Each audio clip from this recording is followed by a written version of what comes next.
Michael, well, what a win it was last Saturday, just all round a dominant win. How's it been this week since then? Yeah, as you'd imagine, obviously, very upbeat.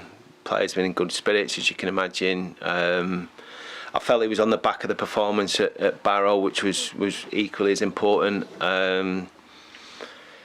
For as well as we played last week, I know there's more in us. I think we've played better in games and lost this year, so it just goes to show that they're in a good sort of frame of mind. And obviously another clean sheet. That was a big one for us. So to come in this week, yeah, the players have been, as you can probably imagine, they just can't wait for the next game really. And obviously tomorrow is an opportunity to put back-to-back victories together, which is obviously massively important.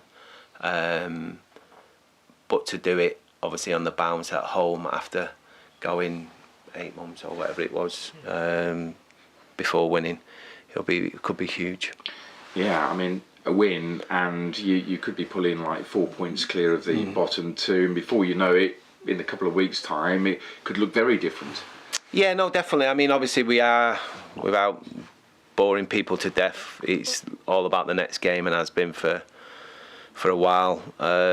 It's important that we try and get our performance levels to a degree where we think are capable of winning a game tomorrow, and if we do that, we give ourselves a great chance. And if we can, like say, get back-to-back victories, all of a sudden things can start looking a little bit healthier, but it won't sort of stop us stepping away from what has given us an opportunity in the last 2 games. You've seen signs, and there have been signs even before Barrow, of things nearly clicking. What do you think has clicked in the last couple of games? I think there's been a focus. There's been a clear focus in trying to keep a clean sheet. There's no doubt about that. The players have got 7 or 8 certain things that before every game we remind them of. Things that they've used, their principles, and I think that's definitely helped them in the last couple of games. The MK Dons game before the Barrow game was a disappointment to me, especially the first half. We've lost games this year where I think we haven't had the rub of the green, poor decisions by referees, and these things happen in football. But the one thing I can't have and can't stand and won't have is the way we were off the ball against MK, especially in the first half. Second half was chalk and cheese, like we were much better, but the game was done by then. We were 2-0 down, so I think we've rectified that, hopefully. Lots of things, attitude, the way we approached it, and to be fair, we were been quite aggressive with the ball in the 2 games, even with the conditions that we had against Barrow. For we were aggressive in a way that instead of trying to fight the conditions and kick it as hard as you possibly can and the ball go out of play, we were quite aggressive in terms of risk taking in the Barrow game, where we played it a lot shorter and tried to sort of play through them instead of over them or around them. It's that level of risk, I suppose, which comes in with a bit of fear when results aren't going well, so enabling players still to feel that they can take those risks is a big part. Yeah, of course it is, and obviously there's certain things as a coach, as a manager, you want the players to do and sort of act upon, but ultimately they're the ones that have got to go and play the game. So there'll be times, and there has been times over the last few games, where you probably would have seen things on the pitch and probably thought exactly the same as me as what you're doing.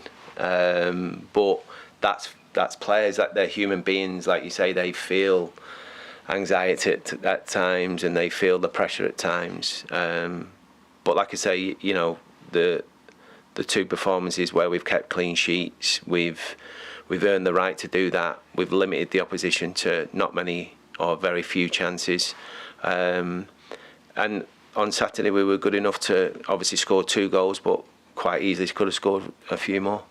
Luca Hall coming into defence has coincided with 2 positive results. Why in particular do you think that he's slotted in well there? I know he's played there for Wales at youth levels, but what does he bring maybe different to the other options you've got? Well, he's got a bit of pace straight away, so he has got athleticism, which is a bonus. It's playing as a outside centre half does simplify your game. I think that's obviously been a big thing for him. It simplifies his options with the ball. Playing there instead of playing as a wing back limits the amount of times he receives the ball either square or with his back to play. Whereas obviously as a centre half, everything's in front of you. And obviously, you know, with his type of attributes, his athleticism, he's a decent carrier of the ball. That's obviously coincided with obviously the change in his position. So delighted the fact that he stood up to that, because obviously it has been a difficult season for him. But like you say, he came in the MK Dons game, wasn't at fault, and you know, no issues in terms of what he brought to that game. But like you say, the last 2 games he's been very good.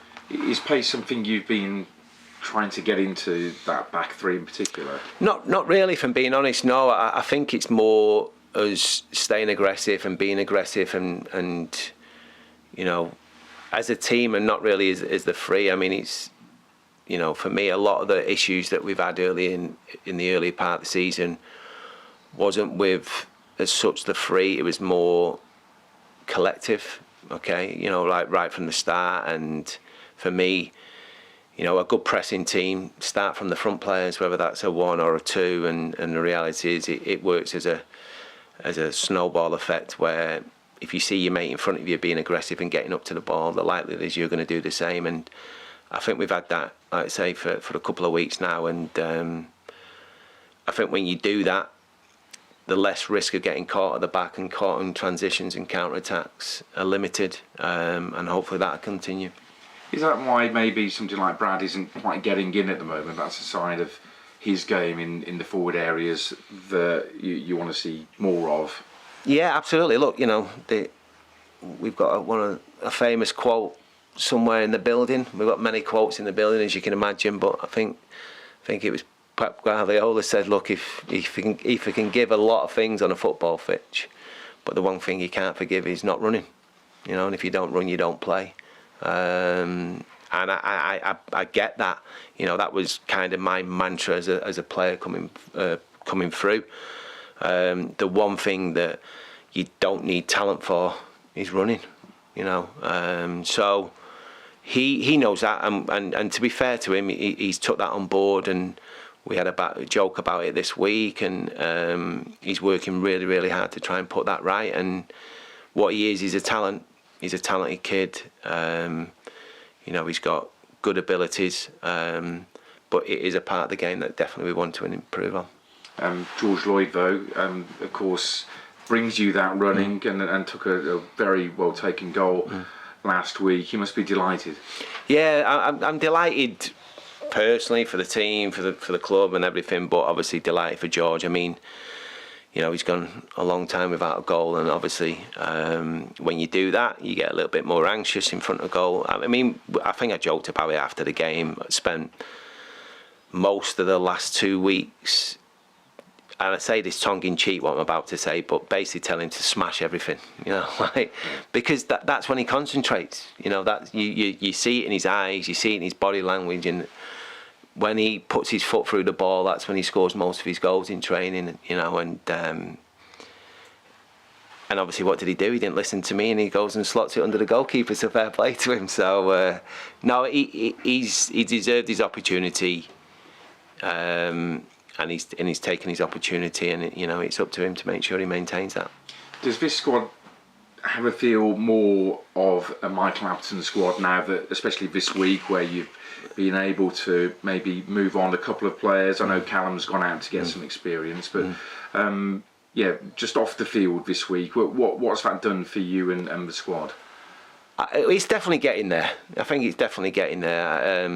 I still think we're quite away from it at the minute, but that's good, because it's a great opportunity for everybody who's in the building at the minute to step forward. I think this week, regardless of what happens tomorrow, this week has been a really, really good week. A really good week off the pitch for everybody concerned. And we just want to try and back that up tomorrow with a performance and a result. But there are certain signs and things that are happening and I'm watching and I'm seeing that certainly, yeah, it's starting to look a little bit more like what I would hope it would be. You mean maybe amongst the players and the spirit? Everything. Like, you know, what we do, how we do it, the professionalism side of it, and then acting on it. You know, the biggest thing, the reality is you know, what you do on a Saturday and a Tuesday. And I've got to say their attitude to the games over the last couple of weeks has been spot on. And we had a spell probably about 6 weeks ago where for 3 or 4 weeks, you know, we played Saturday, Tuesday, and the lads were on it. A couple of results went our way, some of the results didn't go our way, but they were at it all the time, and I think the mentality side of it we're getting close to, if not back there again. Just on the long-term injuries, any progress? How's Tom Anderson? Tom should be available to train early part of next week, so we're hoping to have him back in the group Monday or Tuesday, which obviously, you know, will allow us back end of the week for him to be involved at some point against Oldham. The FA Cup draw, South Shields away. Initial reaction? Yeah, no, it's a great draw, isn't it, in the sense that they're doing fantastically well, top end, if not top of National League North. We're obviously having a difficult season, albeit, you know, like I say, we've picked up a little bit of late. I think a lot of people will see it as a banana skin and a chance for the lower league team to top the league side, and that's great. That's part of it. It's something I've experienced many times, you know, at my time at most of the clubs I've been at, but especially obviously in this first round proper. It's something I've experienced a lot at Oxford and at Lincoln, so I know what it takes to get through this first couple of rounds, and I've been fortunate at both those clubs to have a decent run in the FA Cup, so hopefully we'll have another one.